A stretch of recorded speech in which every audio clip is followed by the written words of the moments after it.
नमस्कार, मैं हूं जावेद अख्तर। एसपी न्यूज़ में आपका स्वागत है। आपने बहुत सारे इंटरव्यू खास बातचीत में हमारा देखा, कई मंत्री कई विधायक का मैंने इंटरव्यू किया। इसी कड़ी में आज एक ऐसे शख्सियत से मैं आपको मिलवाने जा रहा हूं जिन्होंने बहुत ही कम उम्र में ज़िंदगी को काफ़ी नज़दीक से देखा है, और देखा ही नहीं, काफ़ी संघर्ष करके इन्होंने कई बड़े बड़े मुकाम हासिल भी किए हैं। जी हाँ, हम आसिफ कमाल का बात करते हैं, जो सुपौल के बेटा के नाम से जाना जाता है। हम उन्हीं के समक्ष मौजूद हैं और उन्हीं से खास बातचीत में हम आपसे परिचय करवाना चैनल में सबसे पहले आपका स्वागत है। शुक्रिया जावेद भाई, बहुत बहुत शुक्रिया जी। जिस प्रकार से राष्ट्रीय जनता दल पार्टी के लिए आपने लगातार संघर्ष किया और काम किया एक अच्छे कार्यकर्ता के रूप में, वहाँ पर एक मुस्लिम समुदाय, खास करके मुस्लिम समुदाय होने के नाते आपको दूसरे निगाह से वहाँ देखा गया और पेश किया गया। तो हम इनसे जानने का प्रयास करते हैं। उस परिस्थिति में इन्होंने अपना एक पार्टी खुद तैयार किया और सुपौल जिला के हॉट सीट मानने वाला पिपरा विधानसभा को इन्होंने चुना और वहाँ से इन्होंने अपना नामांकन भी पेश कर चुका है। हम जानने का बात करते हैं इनसे, जो किस प्रकार से आपने पार्टी तैयार किए और पार्टी तैयार करने का क्या मकसद है, और जिस प्रकार से आपको समर्थन मिल रहा है, इस पर भी जो है हम बात करेंगे। जी देखिए, 2-3 चीज़ें हैं जो समझनी पड़ेंगी जावेद साहब हमको। पहली चीज़ ये है कि मैं वो कैंडिडेट नहीं हूँ जो सीट बदलता फिरे अपने लालच के लिए, सिर्फ सत्ता में बने रहने के लिए, सिर्फ एमएलए बने रहने के लिए वो सुरक्षित सीट चुने और वो लोगों को वहाँ जा कर के पार्टियों के साथ पैसे दे के खरीद फरोख्त करके उस सीट पे जा कर के एमएलए बन के चले जाए। ये सिर्फ और सिर्फ एक विज़न को दर्शाता है कि आपका मकसद सिर्फ एमएलए बन जाना है। मैं शुरू से बहुत ज़िद्दी रहा हूँ इस बात से कि जहाँ मेरा जन्म हुआ है, जहाँ मैंने परवरिश ली है, जहाँ मैंने अपनी ज़िंदगी में उन सब चीज़ों का अभाव देखा है, मुझे उस पे ही काम करना है। तो शुरुआत मुझे मेरे पिपरा से करनी होगी। मैं उस पार्टी में गया जिस पार्टी से मेरे पूर्वज, मेरे समाज के लोग शुरू से जुड़े रहे हैं। मुझे ऐसा लगता है कि वो पार्टी जो आदरणीय श्री लालू जी ने बनाई थी, अब वो पार्टी नहीं है जो उनके सुपुत्र चला रहे हैं। मुझे उस पार्टी में जगह नहीं मिलने की कोई वजह नज़र नहीं आती है, सिवाय एक वजह के कि वो इस बार नीतिबद्ध तरीके से अपने मन को एकदम मन प्लान करके उन्होंने इस बार टिकट का बंटवारा या हिस्सेदारी की बात मुस्लिम और यादव समीकरण को बिल्कुल दरकिनार करके उन्होंने इस बार को दूसरा समीकरण बनाया है। जिस बात का एहसास आज इस वक्त बिहार के सभी लोगों को हो चुका है कि उनके सीट बंटवारे को और उनके हिस्सेदारी के जो पैटर्न हैं उनमें हमारी कोई जगह है नहीं। जब ये बात सामने आई तो मैंने ये निर्णय लिया कि मैं लड़ाई अपनी पिपरा से ही जारी रखूँगा, क्योंकि मकसद वही है, विज़न वही है, कोई और चीज़ बदलेगी नहीं। रही बात दल की, तो किसी और दल में जाने का ना तो मैंने कभी सोचा था, ना मैं आज सोचा। तो मैंने उससे हट के अपना एक दल बनाया है जिसको मजबूती के साथ संगठन पे काम करके 2024 और 25 के जो चुनाव होने हैं लोकसभा और विधानसभा के, उसमें मजबूती से बिहार में चुनाव लड़ने का काम करेगी।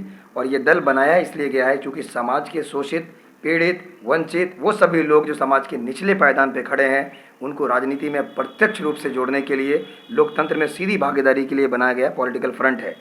अब बात आती है कि वो सभी लोग कौन हैं। वो सभी लोग किसी भी वर्ग के हों, अगर वो निचले पायदान पे खड़े हैं तो वो राष्ट्रवादी माइनॉरिटी पार्टी के का जो काम है, जो जिस हित में काम करने का नियत है, वो उन सभी लोगों के लिए है। अब बात आती है अल्पसंख्यक वर्ग की, मेरे समाज की, जिससे मैं बिलोंग करता हूँ।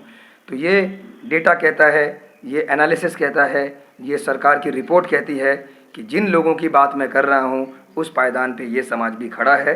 74 साल के तुष्टीकरण की राजनीति में इनकी हालत उन सभी में सबसे दयनीय बन गई है, और इसीलिए उनके साथ इनको भी सीधे तौर पे प्रत्यक्ष रूप से राजनीति में जोड़ने का समय आ गया है। मैंने कोशिश की थी उस विचारधारा के साथ जाने की जिसके साथ मेरे पूर्वज थे, और अब ऐसा लगता है कि उनके यहाँ हमारे लिए कोई जगह नहीं है।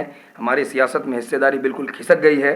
तो अब ये समय है इस दिखाने का, ये लोकतंत्र में जो लड़ाई है वो वोटों की है, जो वर्चस्व है वो वोटों की है।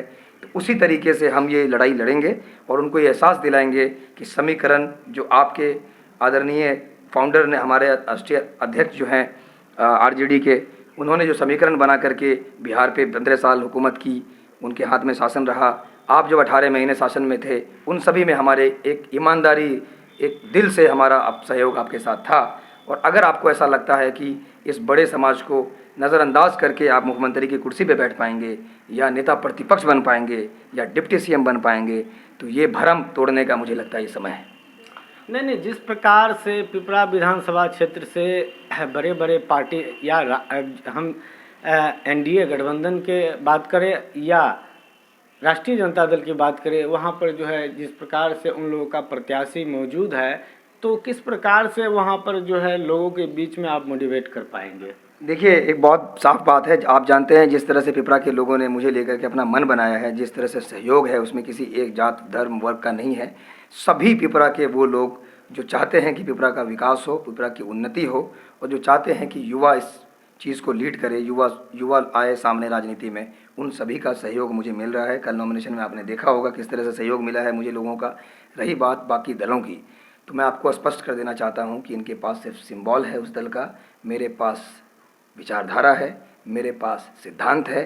पिपरा के जनता के सामने एक सिद्धांत का सवाल है, विचारधारा का सवाल है। पिपरा का बेटा उनके सामने खड़ा है। दल बदलू, मतलब प्रस्त, सत्ता भोगी से परे हट करके एक भविष्य उनके सामने खड़ा है जो अगले 30 सालों तक उनकी सेवा करने का मन बना चुका है। तो मेरी लड़ाई किसी से है ही नहीं, ये बात सिद्धांत की है, विचारधारा की है और बात पिपरा के भविष्य की है, जो मुझे लगता है कि लोगों को मुझ में दिख रहा है।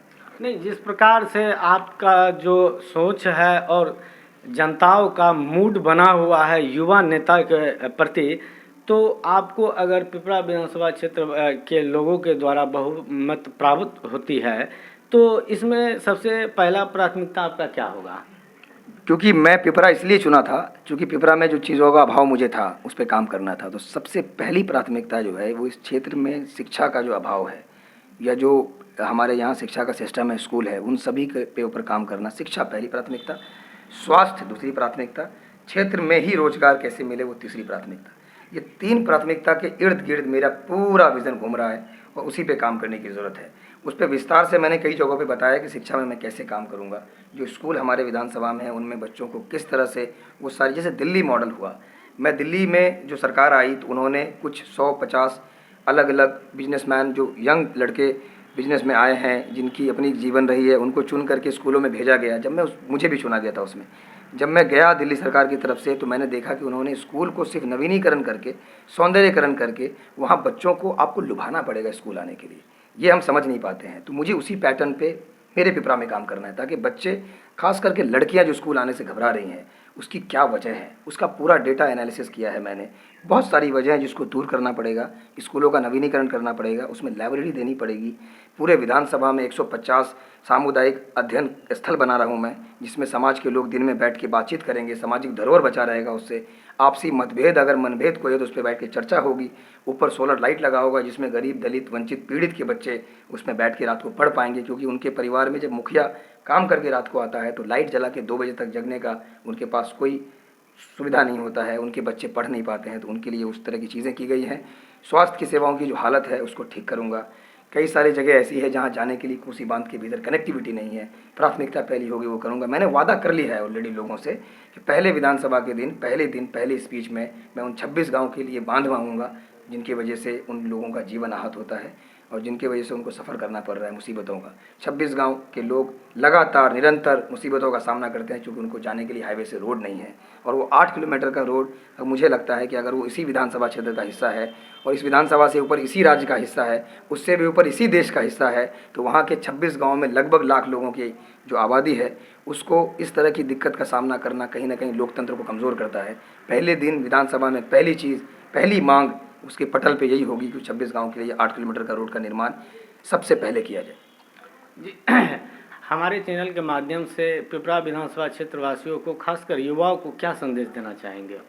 देखिए, पूरे क्षेत्रवासियों को एक ही संदेश देना चाहूँगा कि जब लोकतंत्र में चुनाव का वक्त आता है तो आपके बीच में बड़े लुभावने लोग आएंगे, आपको आपकी जाति की याद दिलाएंगे, आपको आपके मज़हब की याद दिलाएंगे, आपको ये बताएंगे कि आपको यहाँ नहीं जाना है, आपको विचारधारा की याद दिलाएंगे। बहुत सारी चीज़ें ऐसी करेंगे जो आपके लिए ज़रूरी नहीं है। ज़रूरी आपके लिए ये है कि आपकी बच्चों की शिक्षा किस कीमत पर तय करने जा रहे हैं आप, अपने भविष्य, अपनी स्वास्थ्य सेवाओं का अच्छा होना, ये किस कीमत पर तय करने जा रहे हैं। क्या ये सिर्फ यही कीमत ज़रूरी है कि वो आपके जाति का है? क्या यही कीमत ज़रूरी है कि वो आपके ही धर्म का है? क्या यही कीमत ज़रूरी है कि आप जिस दल को सपोर्ट करते हैं वो किसी को भी सामने लेके आ जाएंगे? तो क्या ये उस तरफ वोट देने का ये कीमत नहीं होनी चाहिए। मुझे लगता है किसी भी छोटे लालच में मेरे संपूर्ण पिपरा विधानसभा के सभी लोगों से, जो मेरे बुज़ुर्ग हैं, मेरे दोस्त हैं, मेरे साथी हैं, मेरे से छोटे हैं, मेरे से बड़े हैं, अभिभावक हैं, गार्जियन हैं, उन सभी से हाथ जोड़ के मेरी विनती है कि आप जब मत देने जाएं, वोट देने जाएं, तो आपके दिमाग में ये कीमत होनी चाहिए कि ये वोट हम किस कीमत पर देने जा रहे हैं, और कीमत सुनिश्चित आप करेंगे तो पिपरा का विकास होगा।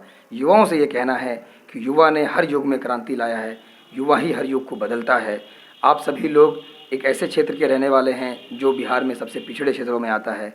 अगर आपको लगता है कि मैं उस ओर चलने को तैयार हूँ या उस ओर चलने लायक हूँ, काबिल हूँ, आपकी बात रखूँगा, आपको आगे ले जाने का काम करूँगा, तो आप सभी समीकरण से परे हट गए एक बार उम्मीदवारी के ऊपर तुलना करके। जी, आज खास बातचीत में हमारे साथ आसिफ कमाल मौजूद थे। बिहार से सेफी पोस्ट के लिए जावेद अख्तर के साथ पवन कुमार।